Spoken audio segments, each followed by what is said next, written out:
नमस्कार सभी को। आपका स्वागत है हमारे YouTube चैनल पर। और आज हम डिस्कस करेंगे 31 जुलाई 2025 को जो पेपर हुआ है TGT का, स्टेट TGT लेवल 2। उसमें चाइल्ड डेवलपमेंट और पेडागोजी वाला जो पार्ट है, साइकोलॉजी वाला पार्ट है, उसके पहले 30 क्वेश्चन। तो स्टार्ट करते हैं। सेट ए है इंग्लिश का, ये सब में कॉमन ही रहेगा। तो सेट ए है, बाकी सेट में क्वेश्चन आगे पीछे होंगे, क्वेश्चन सारे यही हैं। तो पहला क्वेश्चन है वो देखो क्या है। Which of the following is the process of arousing, sustaining and regulating activity?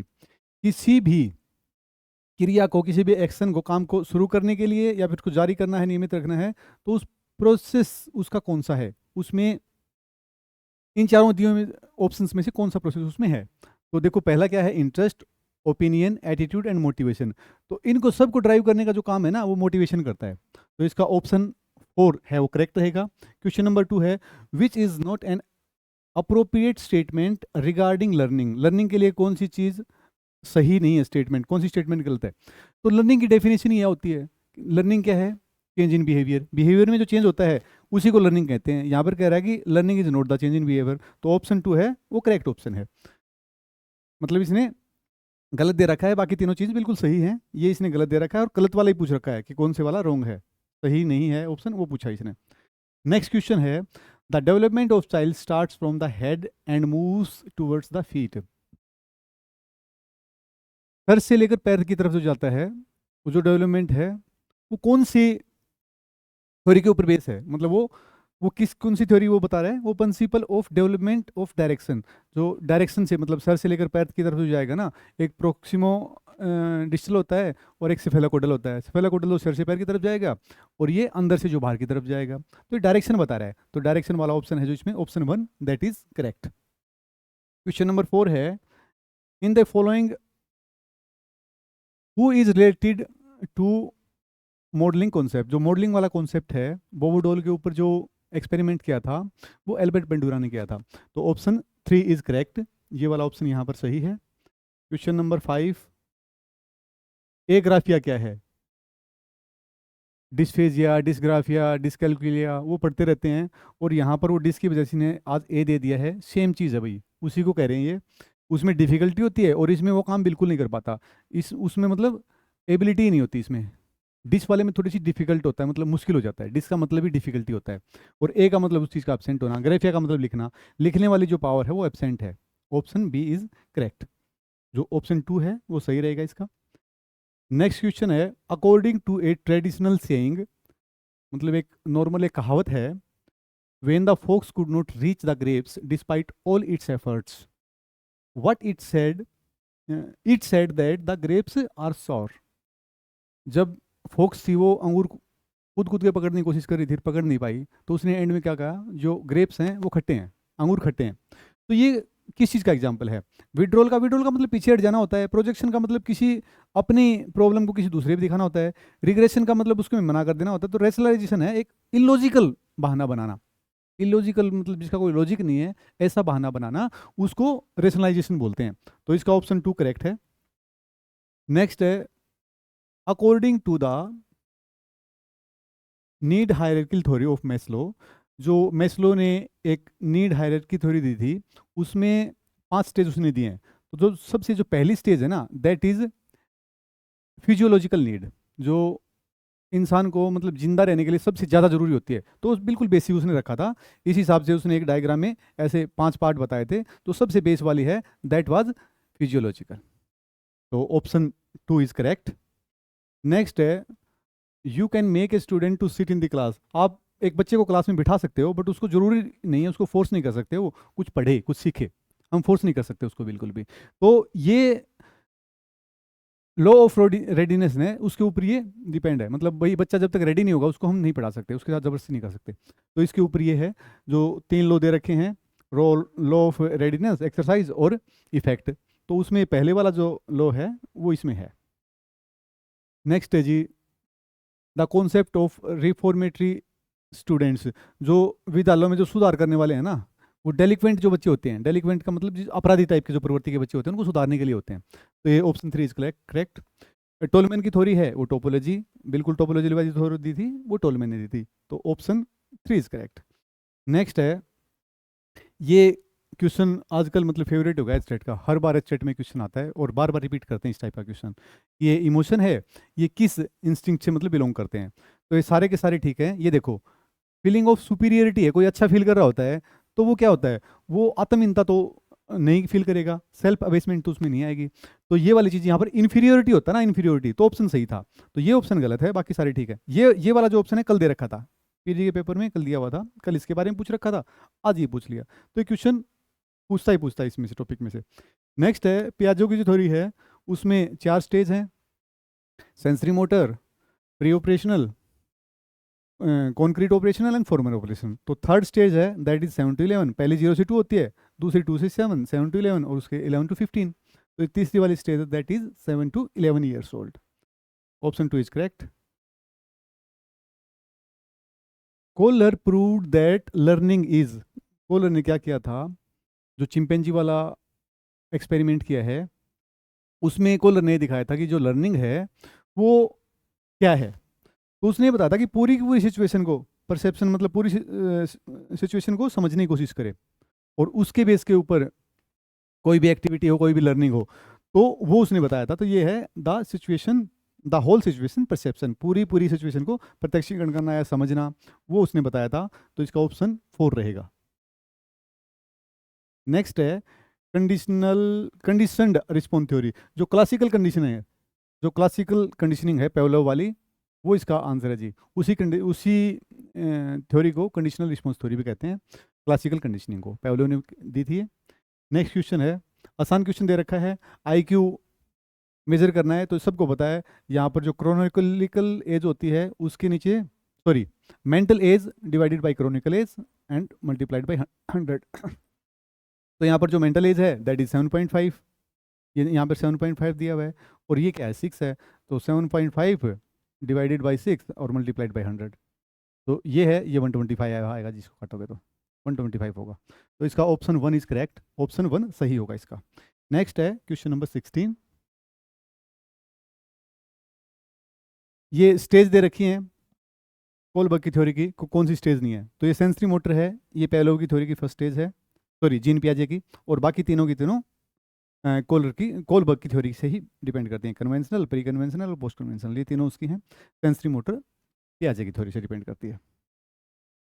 Next है, जो लर्निंग कर्व है उसमें प्लेट्यू आ जाता है, वो कब आता है, उसका रीजन क्या है?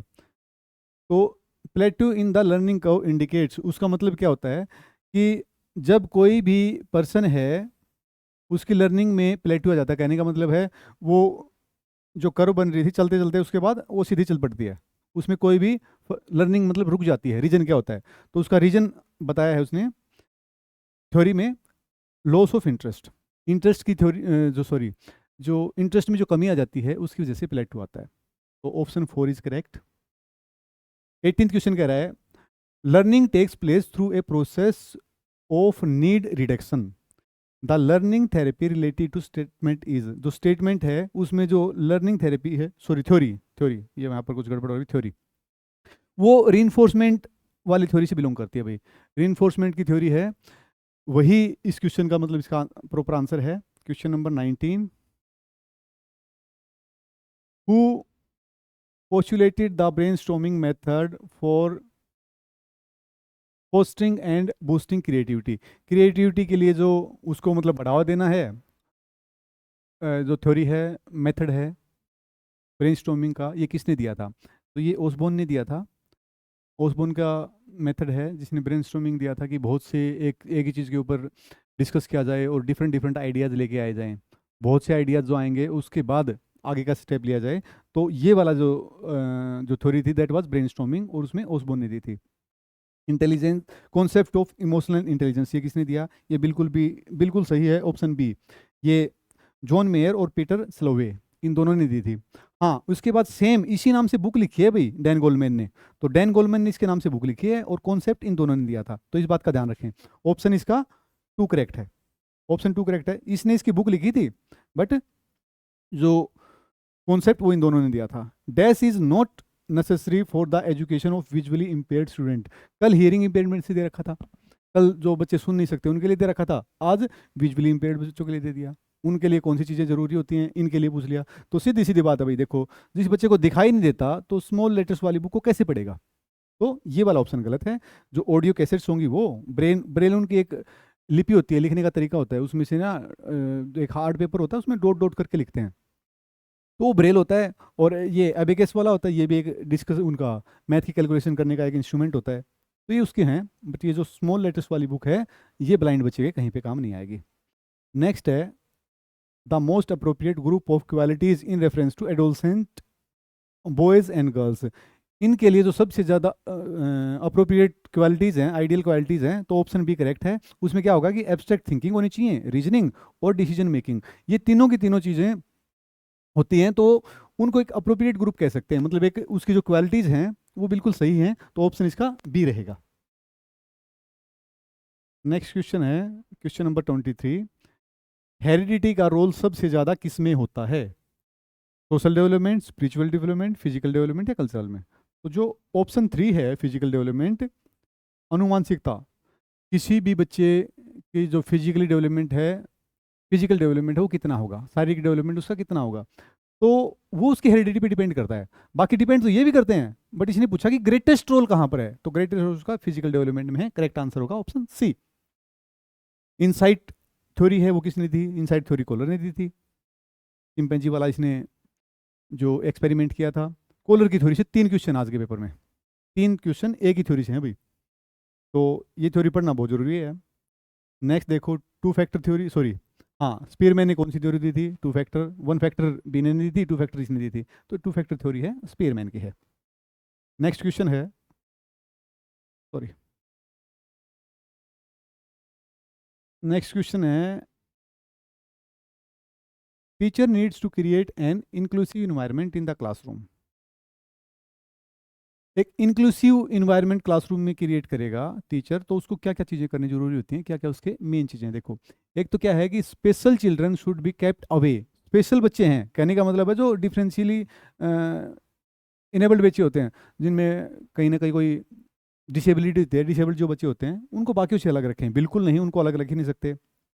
The right and dignity of special children should be protected. उनके जो अधिकार हैं या उनका जो सम्मान है, डिग्निटी है, उनको बचाए रखना है, उनको प्रोटेक्ट करना है। ये ऑप्शन सही है। दूसरा, अगला देखो, special children should be considered as inferior. उनको बाकियों से इन्फीरियर समझा जाए, बिल्कुल गलत बात है भाई, ये तो होना नहीं चाहिए। और फिर से यहाँ पर भी ये देखा है लुक्ड डाउन अपॉन, इसमें क्या होता है कि उसको नीचे दिखाना, किसी की इंसल्ट करना, तो ये ऑप्शन भी नहीं हो सकता। तो ऑप्शन 2 इज करेक्ट, यहाँ पर ऑप्शन 2 करेक्ट रहेगा। Question number 26, continuous and comprehensive evaluation, इसमें से क्वेश्चन स्टेट में रेगुलर आ रहा है CCE comprehensive and continuous evaluation. इसमें कॉम्प्रिहेंसिव का मतलब क्या होता है? तो कॉम्प्रिहेंसिव का मतलब होता है डिटेल में एजुकेशनल और को एजुकेशनल, स्कॉलिस्टिक एंड को स्कॉलिस्टिक जो एक्टिविटीज होती हैं उनको इवेलुएट किया जाए। कॉन्टिन्यूस का मतलब लगातार किया जाए, और कॉम्प्रिहेंसिव का मतलब उनको डिटेल में किया जाए। तो ये ऑप्शन है, ऑप्शन डी इज करेक्ट इसका। नेक्स्ट है भाई, जो जेरोम ब्रूनर उन्होंने ये बात कही थी कि कोई भी चीज़ कभी भी डेवलपमेंट की किसी की स्टेज पर सिखाई जा सकती है। इसने जो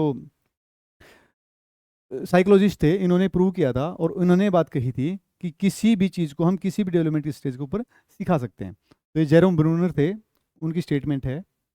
नेक्स्ट है, हु एक्सपेरिमेंटेड विद कैट? पेवलोव ने डॉग के साथ किया था, इसने पिजन और रेट के साथ किया था, और इसने कैट के साथ किया है भाई। गेलफोर्ड की कोई भी इस टाइप की कोई थ्योरी नहीं है जिसमें किसी के ऊपर उसने डिपेंड किया हो। तो इन तीनों का है, तो यहाँ पर जो कैट के ऊपर डिपेंड किया दैट इज थॉर्नडाइक। नेक्स्ट है, which of the following is not a projective method of personality measurement? Personality को मेजर करने का कौन सा जो तरीका है वो नहीं है, प्रोजेक्टिव तरीका नहीं है। तो जो केस स्टडी है उसको छोड़कर बाकी तीनों के तीनों प्रोजेक्टिव हैं, और कोस स्टडी उसके प्रोजेक्टिव में नहीं आती है, दैट इज सब्जेक्टिव। तो ये आपके आंसर थे भाई इसके चाइल्ड डेवलपमेंट पार्ट के। मैच कर लें, सारे के सारे क्वेश्चन वेरीफाइड हैं, किसी में कोई भी डाउट नहीं है।